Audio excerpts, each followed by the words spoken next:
This evening, fire destroys 2 homes on the East Coast. Granger tells Jagdeo to give him some space to run the country. Former rice miller is ready to go to court over troubled Panama deal.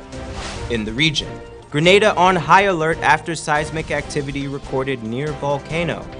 And internationally, Chinese movie star slapped with multi-million-dollar fine for tax evasion.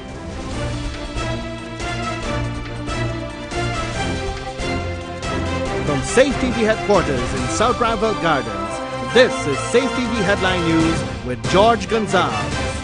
Greetings to our viewers in Guyana and around the world. Today is Wednesday, October 3rd, 2018, and this edition of Headline News is now being streamed live on Facebook and YouTube. Thank you for joining us. Last evening, tragedy altered the lives of 2 families on the east coast of Demerara. Fires in 2 different villages have left them homeless but thankful for their lives. Nonetheless, Esther Sobers spoke to those affected and filed this report.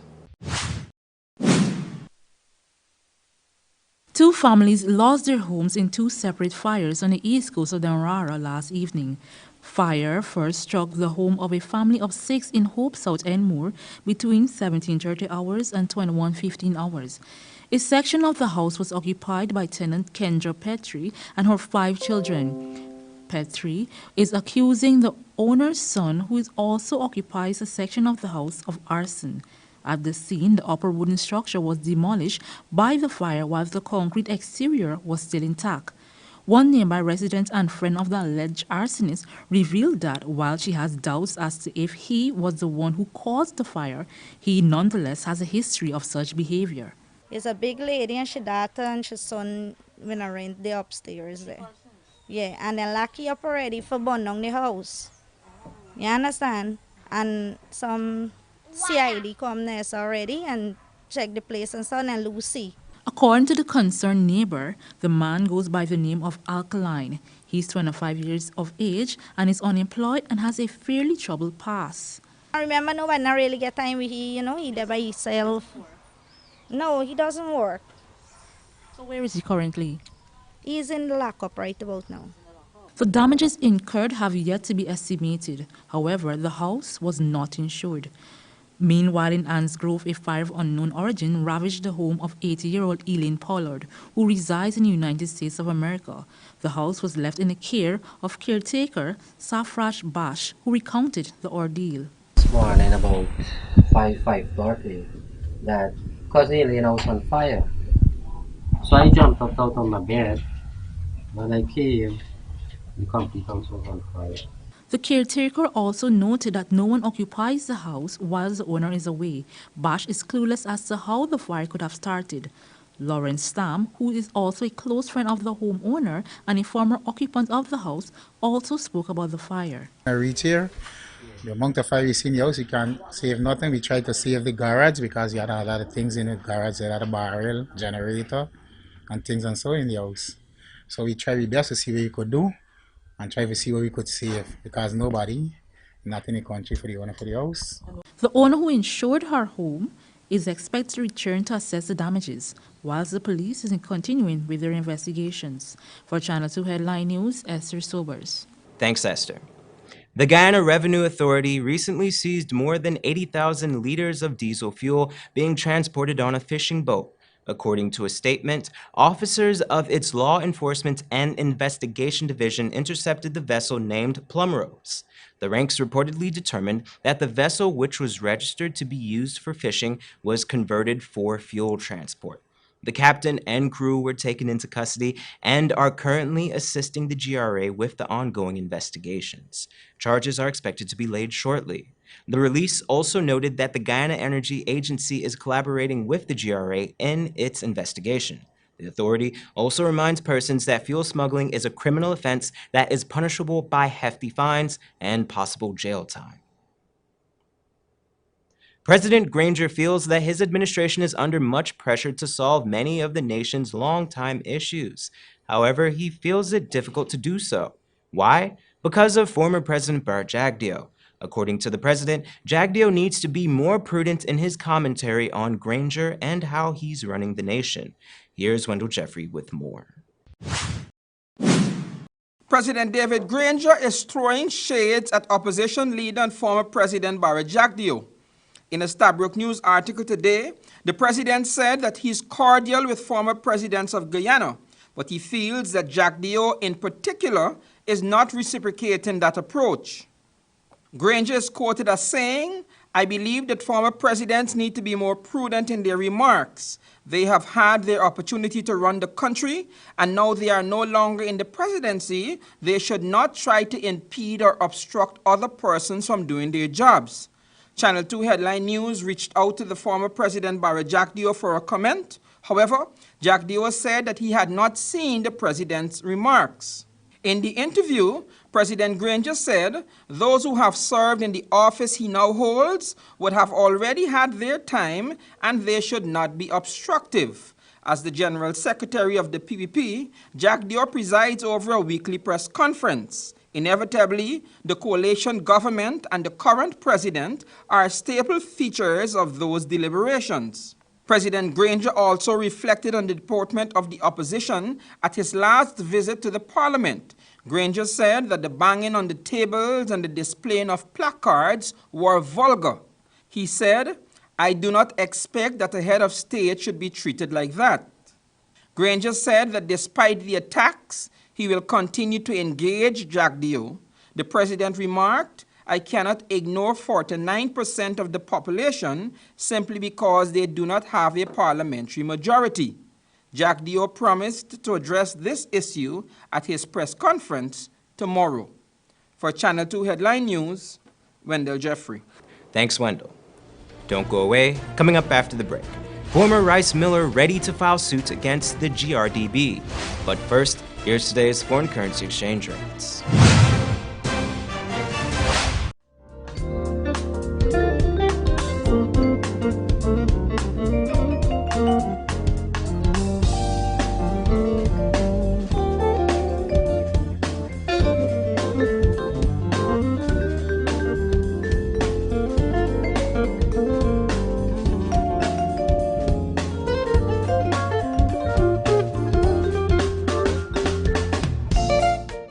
For the latest in news from Guyana, the region, and beyond, visit our website, headlinenewsguyana.com.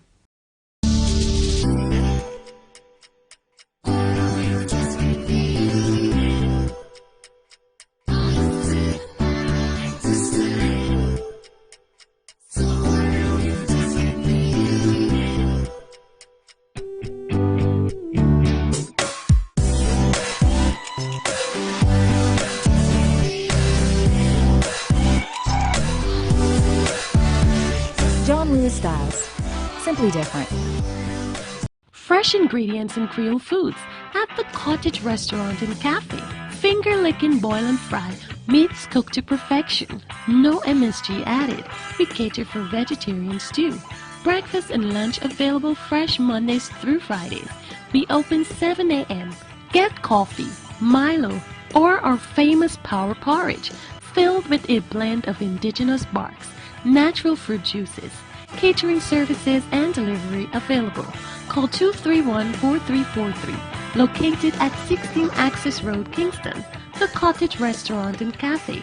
Bringing back the good old days.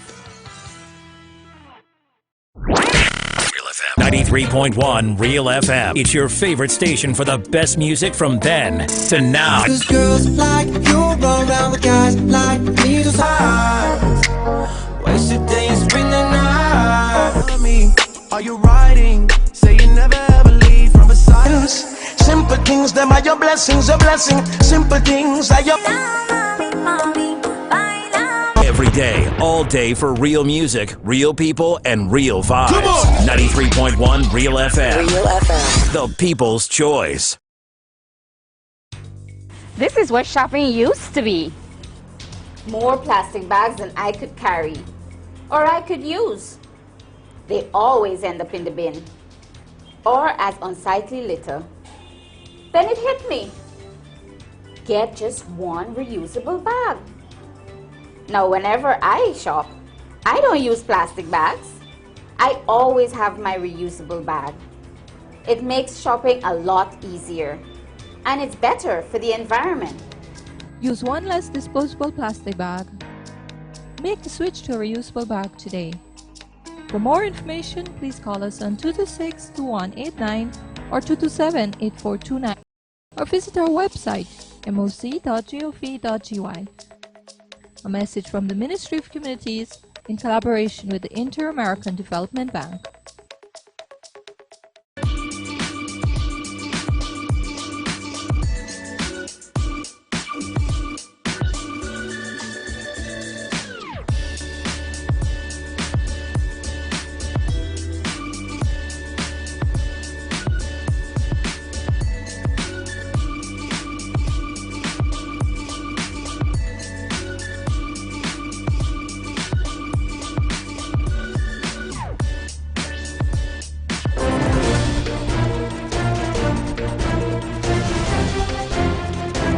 Welcome back. One warden attached to the New Amsterdam prison may soon find himself behind bars. The warden is currently being investigated in connection to his involvement with 1,032 grams of suspended marijuana and 39 packs of cigarettes being found in the prison. According to Acting Director of Prisons Gladwin Samuel, before the parcels went over the prison fence, the warden was recorded with the parcels in his possession. He then reportedly conspired with prisoners to secure the same in the prison kitchen. A middle manager acted on information received and caused a search to be conducted. The items were then discovered. Samuel spoke directly to the suspect, who readily admitted his involvement. The items were allegedly to be delivered to a specific prisoner. The prisoner has since been handed over to the police along with the items. Former CEO of Alice Rice, Dr. Tarain Durga, is furious over the troubled state of the nation's trade deal with Panama. In fact, he claims that he's willing to take the Guyana Rice Development Board to court on the behalf of the farmers whose incomes have been affected by the rejected shipments. Wendell Jeffries spoke to Durga and filed this report. This rice was for the poor people in Panama. So it arrives, it immediately goes to all the poor areas, and it's immediately consumed. So apparently it was going on for a while, but this time they got bold, you understand, and said, well, let's get rid of all the garbage we have, you understand, and get the top price of it. Yesterday, Dr. Thorin Durga said that enough is enough and that he is planning to take legal action against those responsible for the debacle with the Panama rice situation. Last week, in an interview with Channel 2 Headline News, the rice expert said that the Panama deal gone bad reminds him of the loss the rice industry suffered over the Venezuela deal. I want to refer to what happened with the Venezuela deal, the best and most lucrative deal we ever made for the rice industry. Durga said that he is preparing to file a police complaint on the issue, even as he explained how he perceived the scam work. I saw the nonsense going on in the beginning of 2014. Venezuela reduced it to 50% of the contract. It didn't stop the fraudulent acts. And by the end of 2014, beginning 2015, they have lost the complete deal. Panama bought white rice, white like lily white rice, well-milled rice. And these 20 plus containers with more than 100,000 bags have reject parboiled rice. That is what is sold as dog food here. Durga said that for this quantity of rejected rice to get to Panama, there must have been some collusion at the highest levels of the Guyana Rice Development Board and the rice millers. The millers cartel continues. Everybody knows that there's a millers cartel. The group of bigger millers formed the association under the PPP regime to justify what they were doing. Durga said, additionally, that Guyana is engaging in a bad practice, which is removing its added value on rice. We're selling paddy to Mexico. If you sell paddy, it means that your added value is gone. If you export paddy to Europe, your added value is gone. Durga says that it is the farmers who feel the squeeze when these things happen. it is the farmers who don't get paid. Durga also added that it was this reality that caused him to put safeguards in the coalition's 2015 manifesto. That the farmers are financing everything. The miller don't get paid, they turn around tell the farmers you can't get paid. This is the reason why in the manifesto, Jinnah Rahman and myself made sure that we put in the manifesto and everybody agreed, inclusive the AFC who has the Minister of Agriculture, that we would re-establish the Agriculture Bank and we would have an intervention fund to safeguard the farmers. Durga said, however, that since 2015, nothing has happened in that regard. Instead, the lending agencies dedicated to farmers and small businesses are charging very high interest rates. Nothing has happened. The contrary, we have iPad charging farmers horrendous interest. So it is grinding to a standstill. For Channel 2 Headline News, Wendell Jeffrey. Thanks, Wendell. According to a report from iNews.com, Durga is not alone in his call for legal action against the GRDB. Former Minister of Agriculture Leslie Ramsamy has condemned the current administration's approach to the situation. He was quoted as saying, quote, "We work with Panamanian officials to ensure things were seamless. We invited and hosted Panamanian officials in Guyana before any shipment was made. All of these arrangements have been discontinued. The Panama market is of critical importance and our nonchalant approach is risking this market." Ramsamy further called for a commission of inquiry to be held into the matter. Police are investigating the murder of 28-year-old Shafiq Forrester of 197 Saron Street, Grove Squatting Area, East Coast, Demerara. His body was discovered in a drain outside of the Georgetown Magistrates Court at about 7 a.m. on Sunday, September 30th. A person of interest is currently being sought. A postmortem conducted today revealed that he died from asphyxiation due to drowning, compounded by compression injuries to the neck and blunt force trauma to the head. Don't go away. Coming up after the break, Guyanese national pleads guilty to illegal entry to the U.S. And we bring you today's regional and international headlines. But first, here's this week's Bridge Attraction schedule.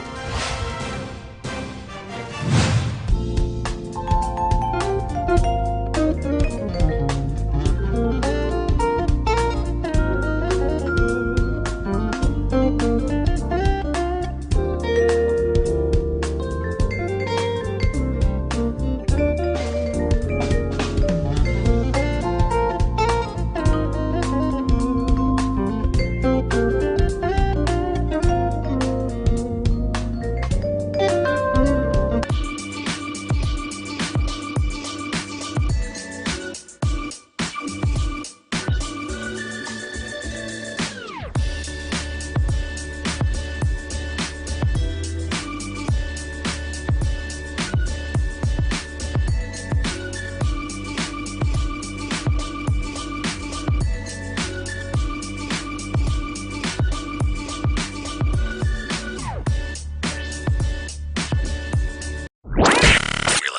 93.1 Real FM. It's your favorite station for the best music from then to now. Cause girls like you run around with guys like me to size.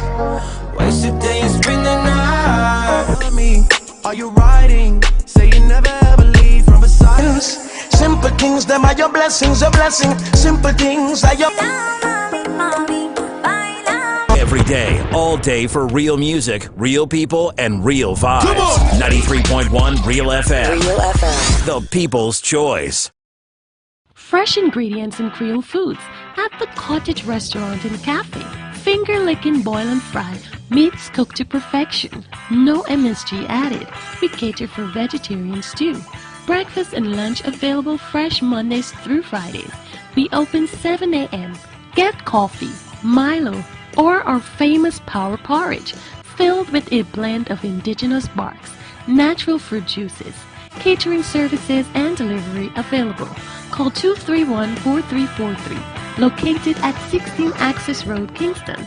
The Cottage Restaurant and Cafe, bringing back the good old days. Wouldn't it be nice if we didn't have so much waste to dispose of in the landfill? Well, composting can help us reduce the waste we dispose of by turning our organic waste into compost, which can be used to improve the quality of our soil. Composting is very simple and convenient. You can compost using organic waste such as vegetable skins, or fallen leaves and cut grass and put this in a composting bin or pile.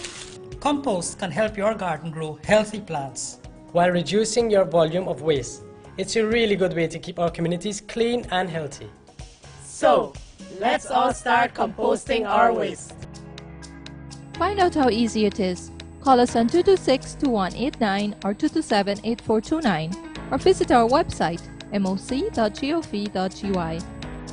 A message from the Ministry of Communities in collaboration with the Inter-American Development Bank.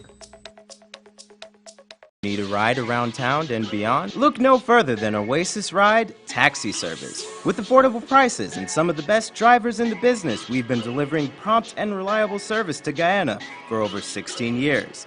We also offer tours, chauffeur service, and even car rentals. You can call us at 231-5554 or 225-5496. For deals, specials, and more information, find our page on Facebook. Oasis Ride Taxi Service. Let's go.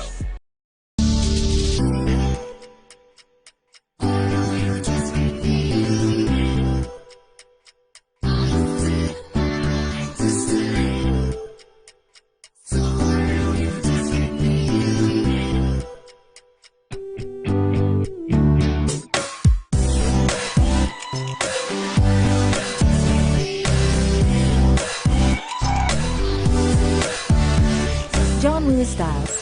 Simply different.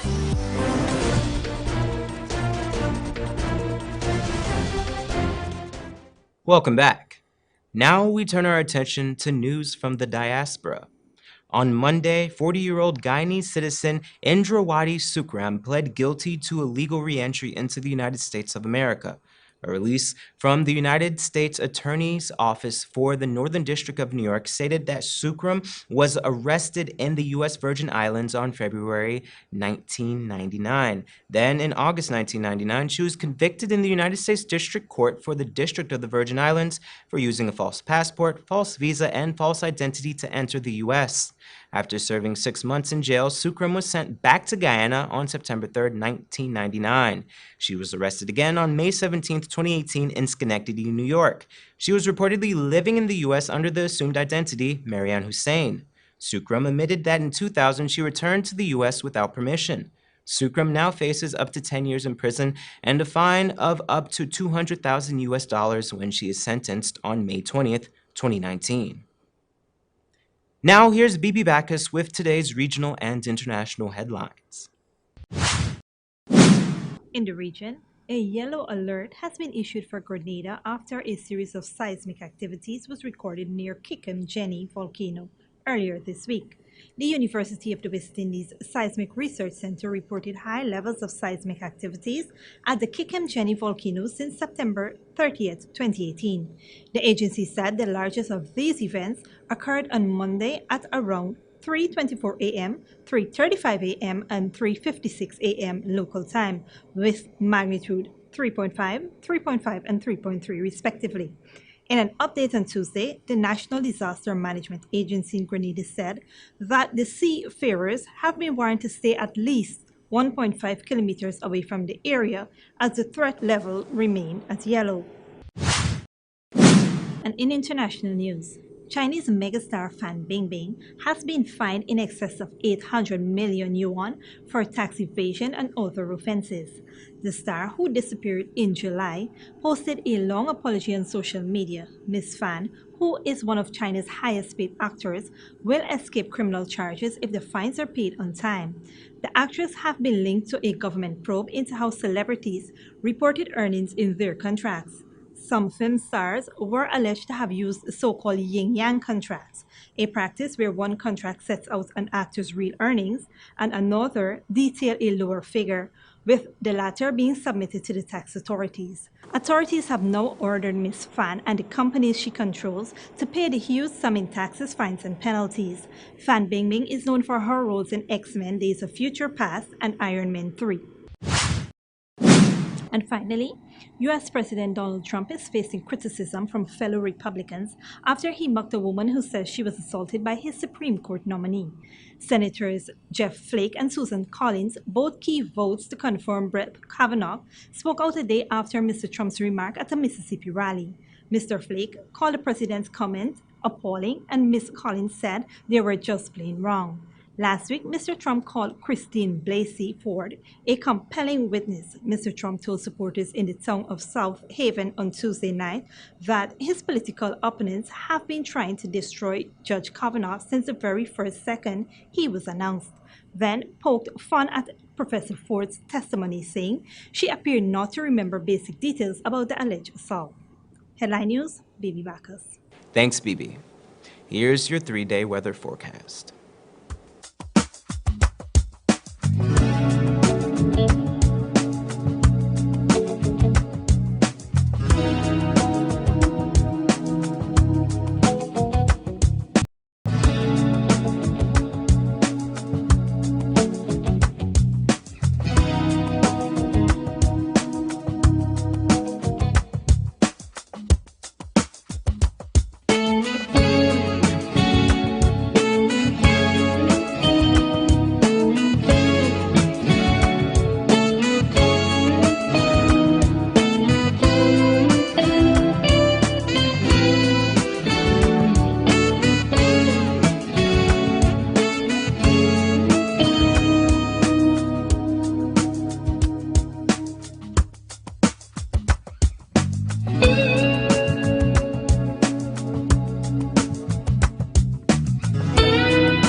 And that's Channel 2 Headline News for this Wednesday evening. As we take our leave, we invite you to find Channel 2 Headline News on Facebook, YouTube, and our website, headlinenewsguyana.com. You can also tune in 6:30 tomorrow morning for a rebroadcast, and Thursday evening at 7 for more news. For now, I'm George Gonzalez, signing out for this newscast saying, thank you for welcoming us into your home, and do have a blessed evening.